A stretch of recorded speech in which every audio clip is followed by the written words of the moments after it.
ক্লান্তি দূর থেকে শুরু করে আয়ু বৃদ্ধি পর্যন্ত চা পানের স্বাস্থ্যগত দিক নিয়ে বছরের পর বছর ধরে নানা ধরনের জরিপ ও গবেষণা চলছে। কিন্তু জানেন কি, চায়ের পাতা বা গুঁড়োয় মিশে থাকা কীটনাশক শরীরে গিয়ে মারাত্মক ক্ষতি করতে পারে।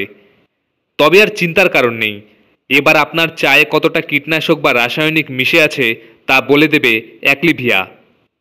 টি রিসার্চ অ্যাসোসিয়েশন, টোকলাই, কলকাতা, আরোগ্য মেডিফিস্ট সলিউশন প্রাইভেট লিমিটেডের সঙ্গে যৌথ উদ্যোগে তৈরি করেছে আর্টিফিশিয়াল ইন্টেলিজেন্স ভিত্তিক র্যাপিড স্ক্রিনিং প্ল্যাটফর্ম, যা গ্রিন টির পাতায় কতটা কীটনাশক বা তার অবশিষ্টাংশ রয়েছে তা শনাক্ত করবে।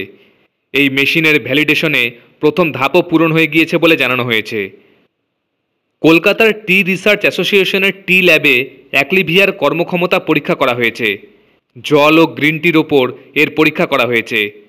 লক্ষ্মীটির অধীনে অ্যাক্লিভিয়ার ফিল্ড ট্রায়াল হয়েছে। জানা গিয়েছে 500 গ্রাম ওজনের টেস্টিং প্ল্যাটফর্ম হলো অ্যাক্লিভিয়া। এতে মাত্র 2 থেকে 30 মিনিটের মধ্যে নির্ধারণ করা যায় যে কোনো রাসায়নিক বা কীটনাশকের অবশিষ্ট রয়েছে কিনা। মাছ চাষে বা সেচের জলেও ভারী ধাতু বা প্রয়োজনীয় রাসায়নিক রয়েছে কিনা তা নির্ধারণ করা যায়। এই কিটে যাবতীয় তথ্য সরাসরি ক্লাউড বেসড সার্ভারে পাঠিয়ে দেওয়া হয়। মূলত গ্রিন টি ও বিভিন্ন মশলায় মোনোক্রোটোপস, ফিপ্রোলিন, অ্যাসিফিটের মতো কীটনাশকের অবশিষ্টাংশ উপস্থিত আছে কিনা তা নির্ণয়ের জন্য তৈরি করা হয়েছে। এই উদ্ভাবনী প্রযুক্তি ভারতীয় চা শিল্পে নতুন মোড় আনতে পারে।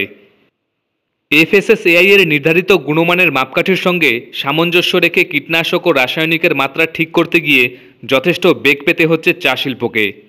চায়ের পাতায় যাতে অতিরিক্ত কীটনাশক বা রাসায়নিক না থাকে তার জন্য কড়া নজরদারি ও পরীক্ষা করা হয়।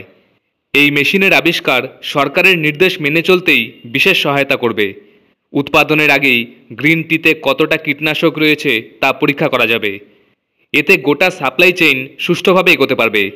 অ্যাক্লিভিয়া সম্পর্কে টি রিসার্চ অ্যাসোসিয়েশনের সেক্রেটারি জয়দীপ ফোকা বলেন, বৈশ্বিক চা শিল্পে অ্যাক্লিভিয়া এক অনন্য পণ্য।